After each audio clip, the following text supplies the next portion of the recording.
आज आपण गोड द्राक्षाची गोड कहाणी आपण आज बघणार आहोत।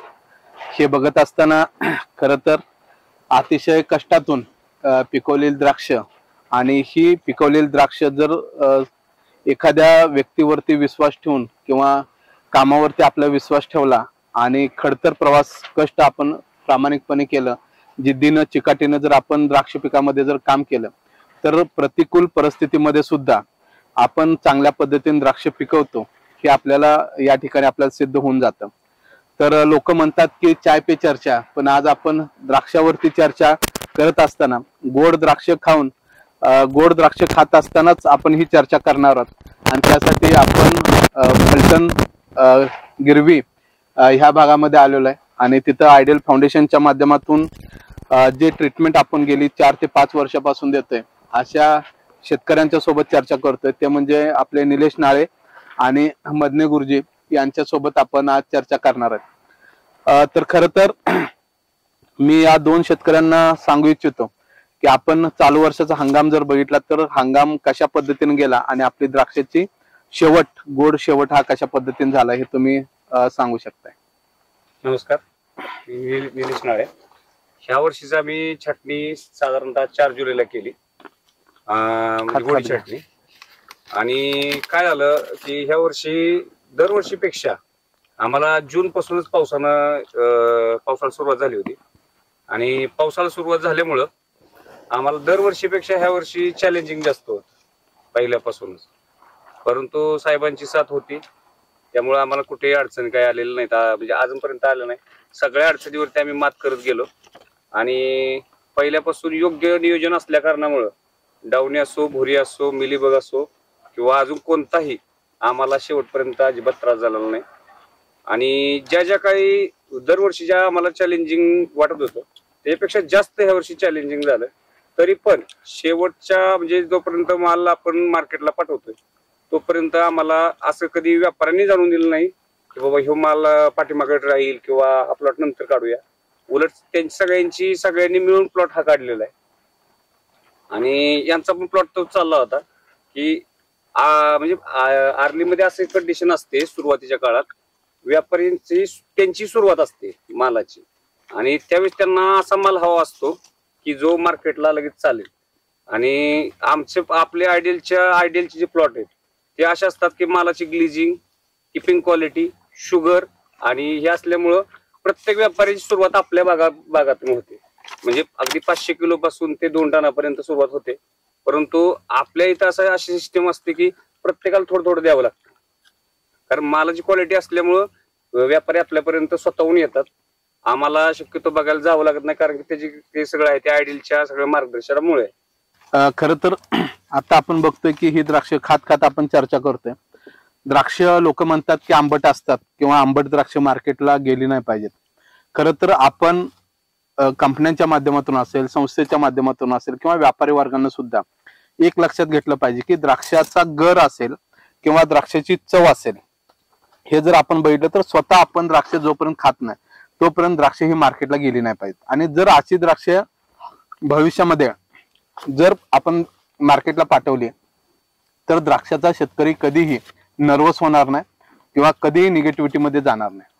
आपण बघतोय की पाठीमागचे 3 वर्ष कोरोना असेल, निसर्ग बदललेला निसर्ग असेल, अशा कंडिशन मध्ये सुद्धा शेतकरी कष्ट करायला 100% तयार असतो।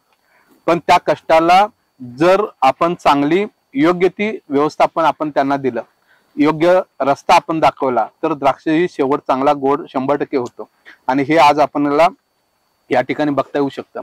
द्राक्षाचा मनी कसाही आपण मोडला तरी असा क्रंची मनी आपल्याला दिसला पाहिजे, गर भरलेला मनी दिसला पाहिजे, मम्पिकेशन झालं नाही पाहिजे आणि बंच लोड व्यवस्थित असेल तर आपण 100% चांगली द्राक्ष पिकवू शकतो।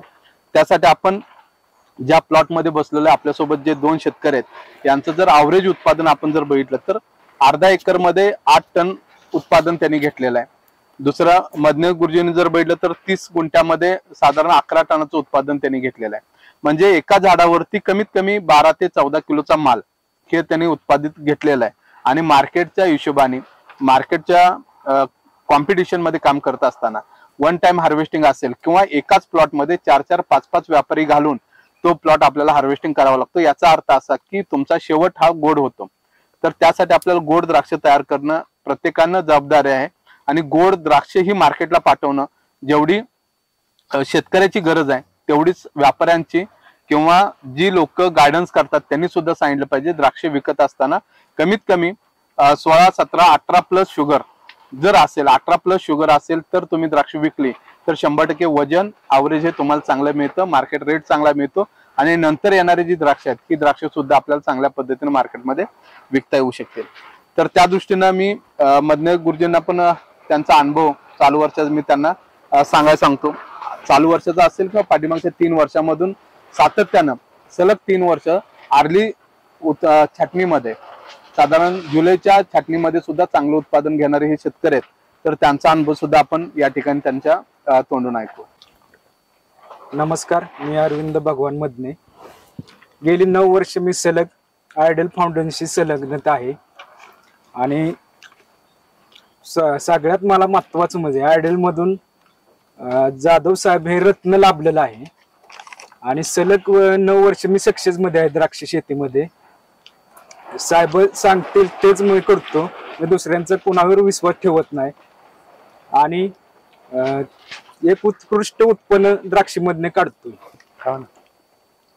आणि द्राक्षीमध्ये भरपूर समस्या आहेत, पण साहेबांची साथ असल्यामुळे आम्हाला डावणी आणि भुरी या रोगाचा कधीच त्रास भेटला नाही आणि शेवटच्या शेणी सगळी म्हणतात द्राक्ष आंबट आहे, खाऊ का कशी।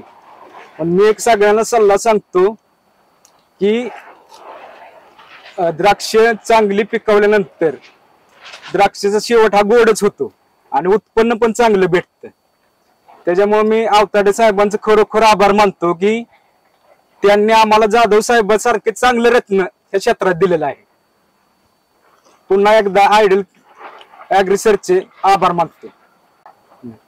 माझे क्षेत्र 1.5 एकर आहे आणि झाडे 900 आहेत।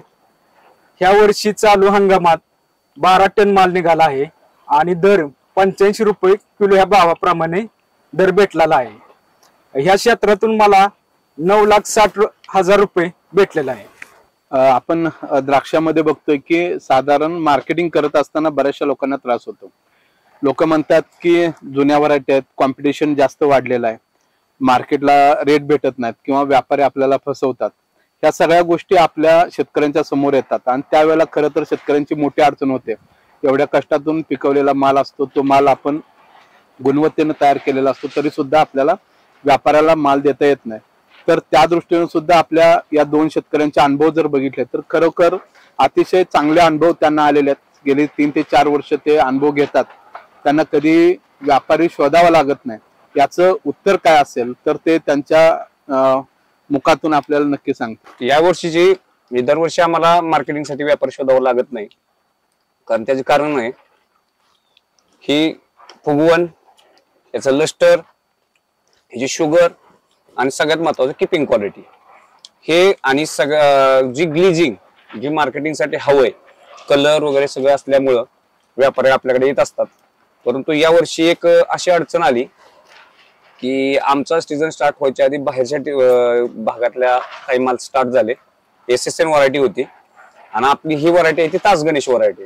परंतु आपल्या आयडियलचे जे आपण प्रॉडक्ट वापरले त्याच्यामध्ये आपली ह्याची जी लांबी आहे ही जर मोजली तर आपली हे कोणी म्हणतच नाही हा तास गणेश व्हरायटी, ही माणिक चमन किंवा सोनाका टाईप मधली ही व्हरायटी समजली जाते, पण ती नसून ही तास गणेश व्हरायटी।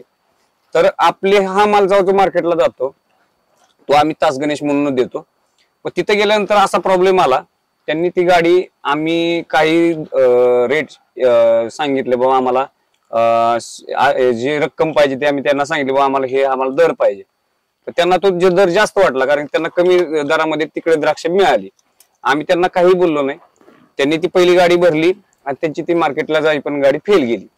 त्याच्यानंतर त्या व्यापाऱ्यांची आमची अशी चर्चा झाली की त्या व्यापाऱ्यांना आम्हाला सांगितलं की बाबा पुढे जाऊन तो माल जो आपण देणार आहे तो मार्केटला टिकत नाहीये। पण मी त्यांना एक चॅलेंज दिलं होतं की माझा माल मी काढतो, ज्यावेळेस तुमचा माल मार्केटला पोहोचेल तुम्हाला 4 पैसे बनतील त्याच वेळेस तुम्ही मला पैसे द्यायचे आणि नाही दिले तर माझा माल नाही टिकला तर मला 1 रुपया देऊ नका। त्याच्या बेसवरती त्यांचा जो शेट जो केरळ मार्केटचा आहे तो 3 दिवसाचा मार्केटिंग आहे. त्यांनी सांगितलं की आपल्याला 1 महिना हा ग्रीन माल भरायचाच नाहीये, कारण की पहिलाच माल त्यांची गाडी फेल गेली होती, आपल्याला कस्टमर तोडायचं नाही. परंतु माझी रिक्वेस्ट त्यांनी ऐकल्यानंतर त्यांनी 1 गाडी भरायची माझ्या रिस्कवरती त्यांनी ठरवलं. त्यावेळेस हे म्हणजे मास्तर आहेत आमचे मित्र, आम्ही दोघं बरोबर होतो आणि ते व्यापारी पण होते. त्यांनी 51 क्रेट पहिल्या दिवशी टाकले, म्हणजे 510 किलोची कटिंग त्यांनी शुभ गणेशा आपल्या भागातून केला. त्याच्यानंतर त्यांनी 51 क्रेट भरले, मार्केटला गेले आणि मार्केटला गेल्यानंतर आम्हाला दुसऱ्या तिसऱ्या दिवशी स्वतःहून रिपोर्ट आला की तुमच्या बागेमध्ये 2 टनाचं कटिंग आहे.